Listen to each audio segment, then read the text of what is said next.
우리는 천국에 대해서 계속 말씀을 듣고 있습니다. 천국은 주님이 다스리시는 곳, 주님이 통치하시는 곳이 바로 천국입니다.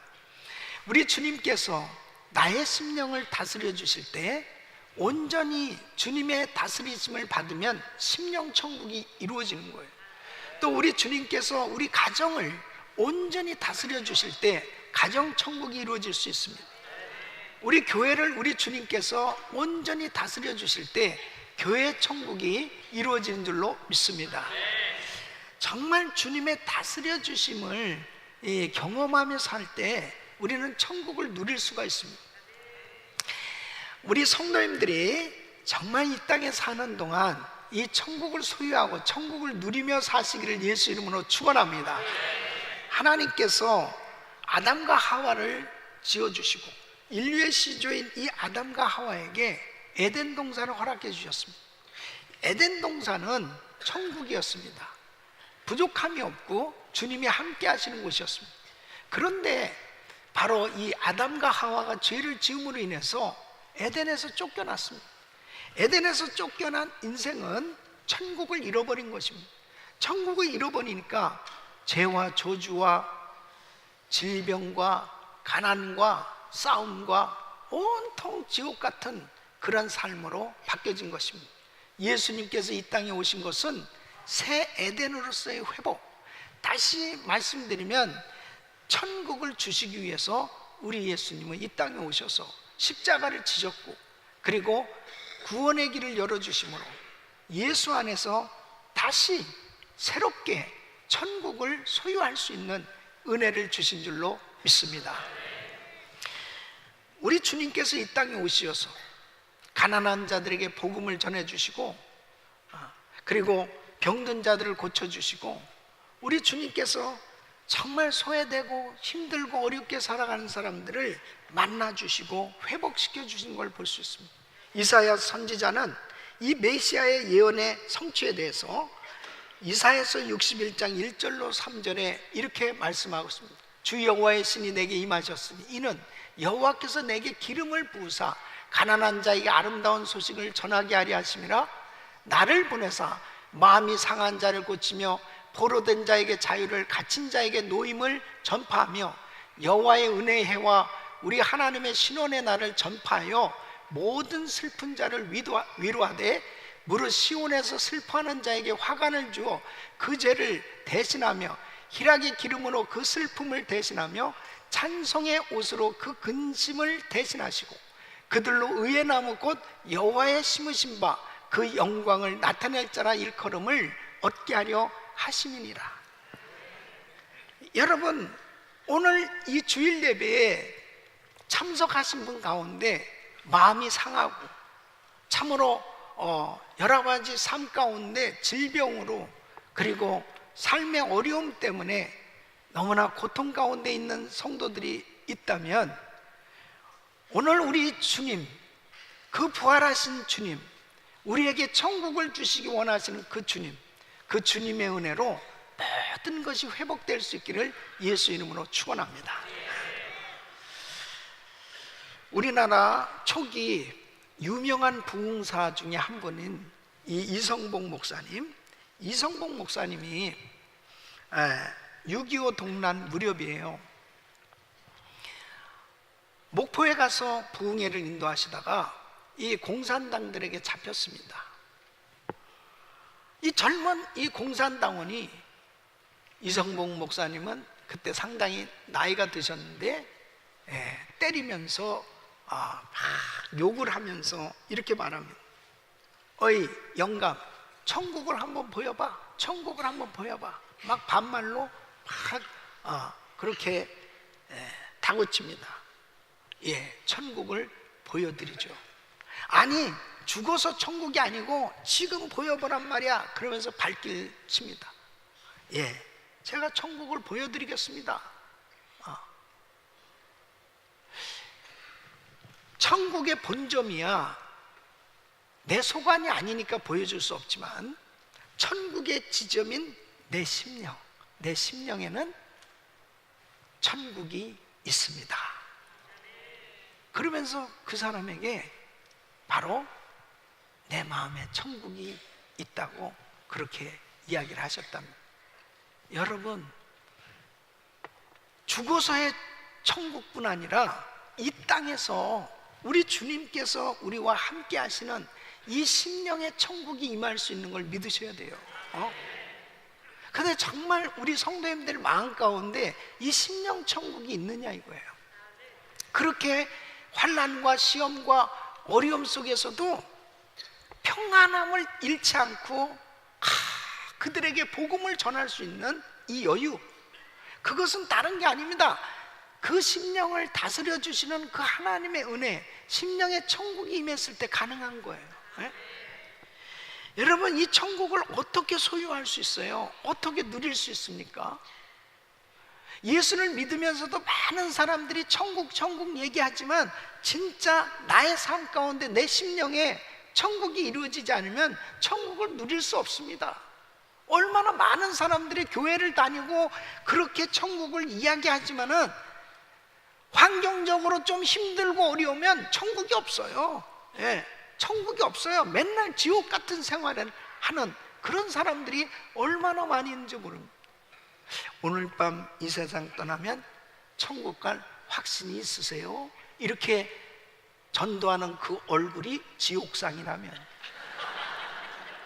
그냥 당신이나 가세요. 당신이나. 예? 당신이나 가세요. 그럴 거예요. 예. 심령의 천국이 임해야 됩니다. 그래야 천국을 누릴 수 있어요. 예. 어떻게 그 어려움 속에서도 그 예수님을 전할 수 있고 그 마음의 평안함을 빼앗기지 않는 그런 심령 천국을 누릴 수 있냐 말이에요. 오늘 예수님께서 어떻게 하면 이 천국을 소유하고 누릴 수 있는지를 말씀하고 계십니다. 오늘 이 본문 말씀 다시 한번 같이 읽어보겠습니다. 시작. 이때부터 예수께서 비로소 전파하여 가라사대 회개하라 천국이 가까웠느니라 하시니라.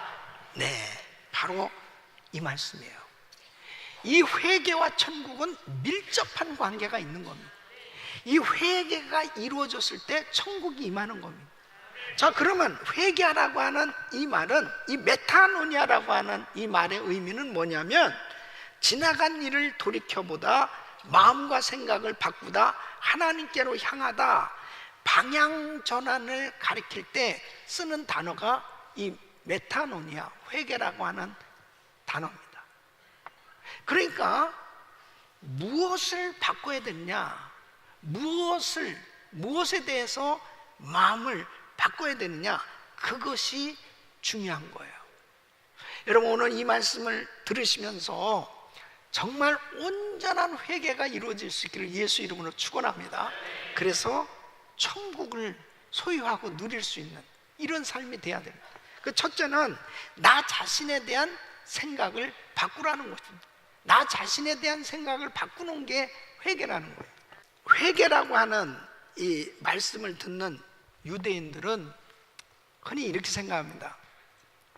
나는 하나님께 선택받은 백성이야.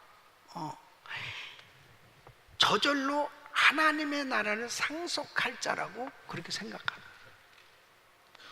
이 사람들에게 이런 생각을 일깨워 준 사람이 누구냐면 세례 요한이에요. 세례 요한이 마태복음 3장 2절에 이렇게 말씀하십니다. 회개하라 천국이 가까웠느냐. 누구한테 얘기하냐면 지금 이렇게 생각하고 있는 유대인들에게 이 말씀을 선포하는 거예요. 이 말씀은 뭐예요? 유대인으로 태어났다고 해서 저절로 하나님의 백성이 되는 게 아니라는 거예요. 네? 그래서 마태복음 3장 8절로 9절에 보면 그러므로 회개에 합당한 열매를 맺고 속으로 아브라함이 우리 조상이라고 생각하지 말라. 내가 너희에게 이르노니 하나님이 능히 이 돌들로도 아브라함의 자손이 되게 하시리라. 그랬습니다. 여러분, 이 말씀을 들은 많은 유대인들이 마음의 생각을 바꾸기 시작하는 거예요. 네? 그래서 요단강으로 나와서 세례 요한 앞에 죄를 자복하고 침례를 받습니다. 근데 한쪽 편에 팔짱을 끼고 그 모습을 구경하는 사람들이 있었습니다. 그 누구냐면 바리새인과 서기관들은. 이 사람들은 왜 침례를 안 받고 죄를 회개하지 않고 이렇게 팔짱을 끼고 비웃고 보면서 있었을까요? 그것은 자신들은 율법에 대해서 흠이 없는 자라고 생각하는 거예요. 회개할 게 없다고 생각하는 거예요. 또 자신들의 신분과 이미지에 손상이 되기 때문에 그런 짓을 할 수 없다고 생각하고 있었습니다. 이 바울도 역시 마찬가지예요.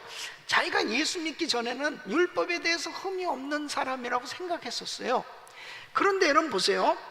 율법에 대해서 이 외형적인 것만 지켰다고, 율법을 지켰다고 이렇게 생각하는 그들에게 하나님께서는 뭐라고 말씀하시냐면 율법의 정신까지 지켜야 된다는 거예요.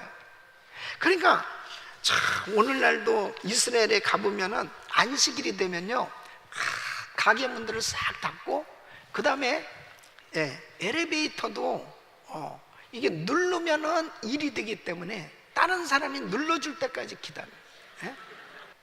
그런 사람들에게 주님이 이렇게 말씀하신 거예요. 마태복음 5장에 보면 마음으로 미워해도 살인했다, 마음으로 음욕을 품어도 간음했어. 그러니까 결국 유대인들은 율법을 주신 하나님의 의도를 잘못 생각하고 있는 것을 지적하고 있는 것입니다. 그러니까 누가복음 18장에 보면은 바리새인과 세리가 성전에 가서 함께 기도를 하는데요, 바리새인은 자기 의를 자랑하면서 기도를 합니다. 그래서 11절로 12절 보면 바리새인은 서서 따로 기도하여 가로되 하나님이여, 나는 다른 사람들 곧 토색, 불의, 간음을 하는 자들과 같지 아니하고 이 세리와도 같지 아니함을 감사하나이다. 나는 일에 2번씩 금식하고 또 소득의 11조를 드리나이다. 저 세리와 같지 아니함을 감사하다고 그러면서 기도를 하는데, 그 옆에 있었던 이 세리, 그 세리는 가슴을 치면서 나는 죄인입니다, 나를 불쌍히 여겨주세요, 그러면서 용서해달라고 그렇게 기도를 하는 거예요. 근데 결과적으로는 우리 주님께서는 세리가 의롭다함을 받았다, 세리가 바로 자기의 죄인됨을 인정하고 용서를 구하고 있는 이 세리에게 천국이 임하였음을 말씀하고 있어요.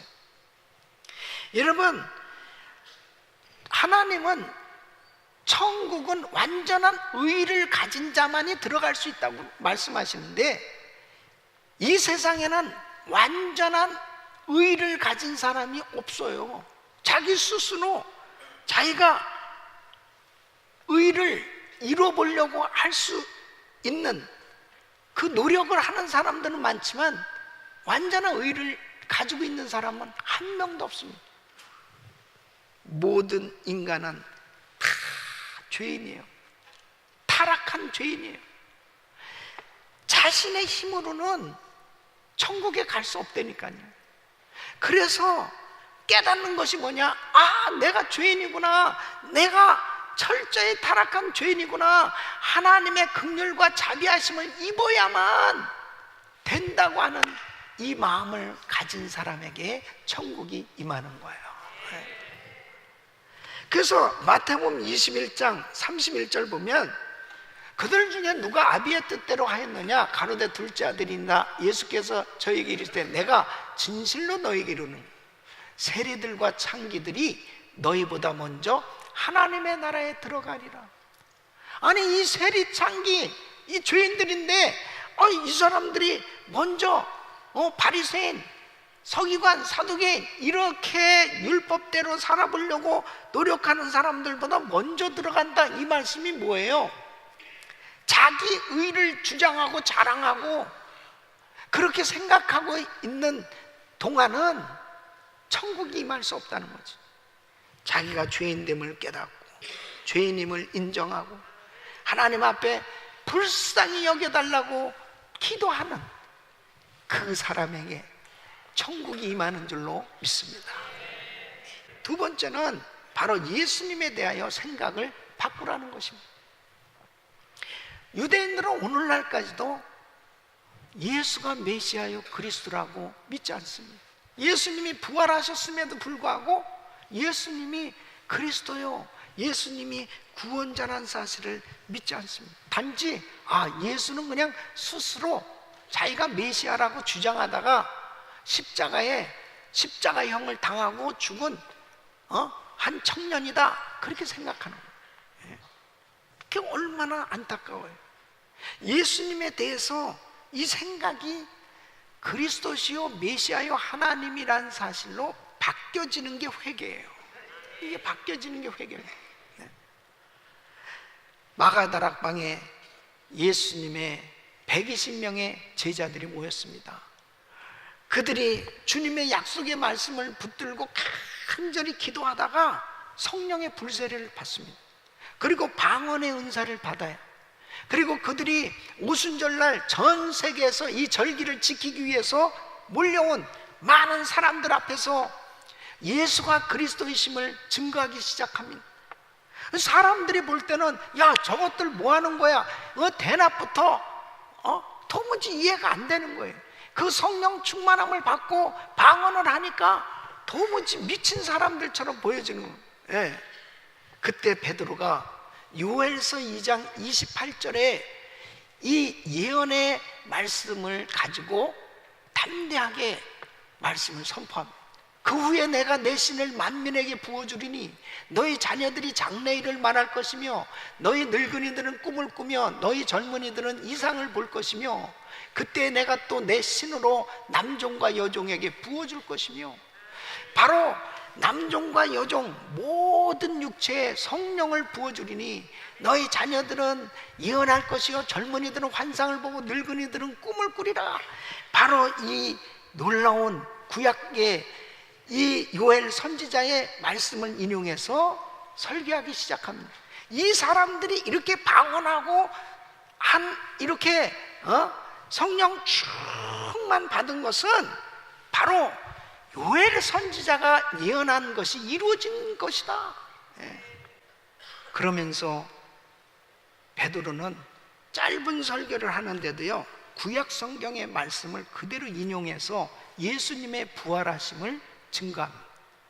시편 16편 10절의 말씀, 이는 내 영혼을 음부에 버리지 아니하시며 주의 거룩한 자로 썩지 않게 하실 것입니다. 바로 이렇게 예언하신 예수님의 죽음과 부활을 우리 다 제자들은 분명히 경험했다. 그리고 이 예언의 말씀이 이루어져서 우리 예수님은 십자가에서 죽으셨지만 그분은 부활하셨다. 그분을 누가 죽였느냐? 바로 너희가 죽였다. 너희가 십자가에 못 박았어. 너희가 예수를 죽였어. 그러면서 이 말씀을 담대히 증거합니다. 그때 사도행전 2장 37절 보면 많은 유대인들 가운데 3,000명이나 된 사람, 마음에 찔려, 이 말을 듣고 마음에 찔려 베드로와 다른 사도들에게 물어가되 형제들아 우리가 어찌할꼬? 이 마음이 막 괴로워서 견딜 수 없는 거예요. 그때에 베드로가 이렇게 말씀하십니다. 사도행전 2장 38절 39절. 베드로가 가르쳐 너희가 회개하여 각각 예수 그리스도의 이름으로 세례를 받고 죄 사함을 얻으라. 그리하면 성령을 선물로 받으리니 이 약속은 너희와 너희 자녀와 모든 먼데 사람 곧 주 우리 하나님이 얼마든지 부르시는 자들에게 하신 것이라 하고. 여러분, 이 약속이 우리에게도 이루어진 줄로 믿습니다. 천국에 들어가려면 예수님의 생각을 바꿔야 되는 거예요. 흔히 사람들은 예수님에 대해서 세계 4대 성인 중에 한 사람, 기독교의 창시자, 그리고 선지자, 그리고 십자가에서 처참해 못 박혀 죽은, 자기를 메시아라고 주장했다가 죽은 유대인, 이런 식으로 생각하는 사람들 절대 구원이 임할 수 없습니다. 그게 회개가 안 된 거예요. 회개는 나의 죄를 위해서 십자가에서 못 박혀 죽으신 예수가 메시아요 그리스도시요 하나님의 아들이시다 라고 믿는 것이 회개입니다. 예수님에 대한 생각이 바뀌어지는 게 얼마나 중요한 건지 이루 말할 수 없습니다. 그래서 예수 믿으면, 예수님 앞에 나오면, 어떤 사람이 예수님 앞에 나오겠어요? 나의 죄를 사해 주실 수 있는 분, 나를 구원해 주실 수 있는 분, 바로 그분은 하나님이요, 그분은 그리스도시요, 그분이 구원자라고 믿어지는 사람이 주님 앞에 나오는 거죠. 그 주님 앞에 나올 때 이사야 선지자는 이렇게 외치는 것입니다. 이사야서 55장 6절로 7절, 너희는 여호와를 만날 만한 때에 찾으라. 가까이 계실 때에 그를 부르라. 악인은 그 길을, 불의한 자는 그 생각을 버리고 여호와께로 돌아오라. 그리하면 그가 긍휼히 여기시리라.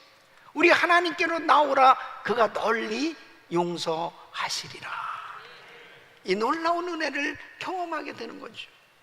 예수님에 대한 생각, 여러분은 어떻게 생각하고 계세요? 교회를 다니면서 10년, 20년, 30년 또 모태신앙이라 하더라도 만약 예수님에 대해서 그분이 구원자요, 메시아요, 하나님의 아들이라는 사실 저는 목사님 안 깨달은, 저는 잘 모르겠는데요, 그러면 온전한 회개가 안 된 거예요. 천국이 임하지 않았습니다. 그런데 예수님에 대한 생각이, 예수님은 구원자시죠, 예수님은 메시아시죠, 예수님은 하나님이시죠, 하나님의 아들이시죠, 나를 위해서 십자가에서 죽으신 분은 나의 구주, 나의 하나님이십니다. 그 생각을 가진 사람은 온전한 회개가 이루어진 줄로 믿습니다. 저는요, 이 말씀을 준비하면서 너무 감사했어요. 예수님이 나의 구원자, 예수님이 나의 하나님, 예수님이 나의 구주라는 사실, 이게 확실히 믿어지는 거예요. 여러분 그렇게 믿어지세요? 이게 정말 중요한 겁니다. 이것이 믿어지는 것은 온전히 회개되어졌기 때문이에요. 회개되어지지 않으면 이 생각이 바뀌어지지 않습니다. 회개는 예수님이 구원자, 메시아 하나님이라고 나의 생각이 완전히 바뀌어진 거예요. 그때 구원이 임하는 줄로 믿습니다. 세 번째는 내가 살아왔고 사는 길에 대한 이 생각을 바꾸는 것입니다. 순간순간 지나간 일들을 돌이켜보는 겁니다. 여러분, 회개는 일생 주님 앞에 해야 되는 일이에요.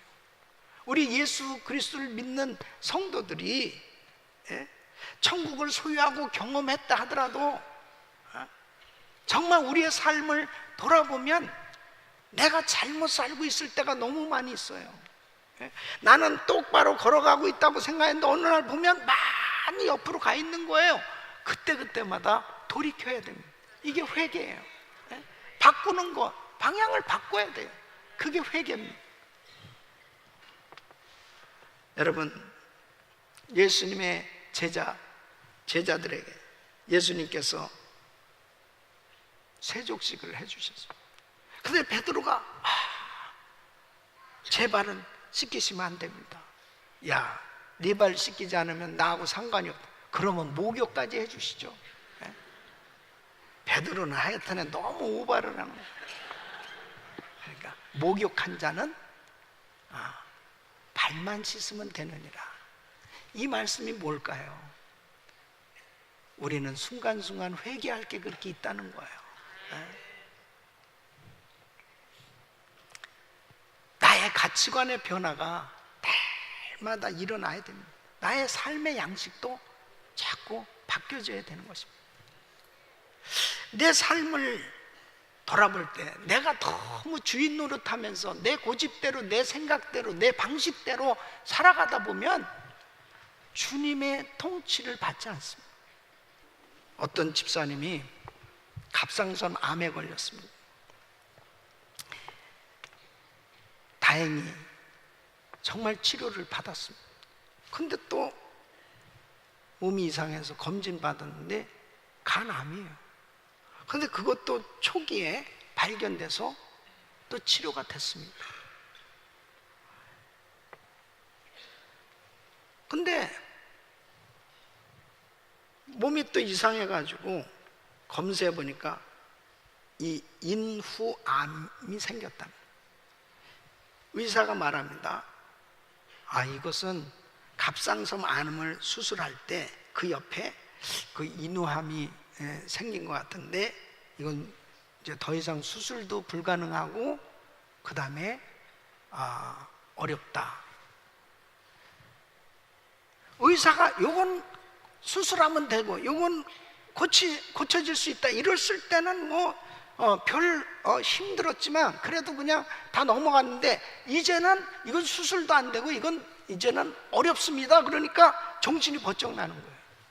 예? 의사들도 어쩔 수 없다니까. 그래서 이 집사님이 기도원에 올라갔습니다. 3일 금식을 하면서 자신이 이렇게 돌아보게 되잖아요. 참 자기 신앙생활이 너무 엉터리였다는 게 그냥 다 그렇게 느껴지는 거예요. 예. 병 낫게 해달라고 기도하는데 그렇게 자기 삶에 쓰레기가 많은, 대충대충 그냥 예배도 대충대충 너무 주님 앞에 죄송한 거예요. 12조 생활도 제대로 안 하고 예배도 그냥 대충대충 드리고 교회 뭐 한 게 하나도 없더라는 거예요. 그렇게 주님 앞에 죄송하더랍니다. 결심을 했어요. 이제 정말 예배 잘 드려야 되겠다. 그리고 성경 제대로 읽고 이제 내가 그동안에 11조 못했던 거 다 정리해서 작정하고 주일날 하나님 앞에 드리는데 눈물이 확 쏟아지고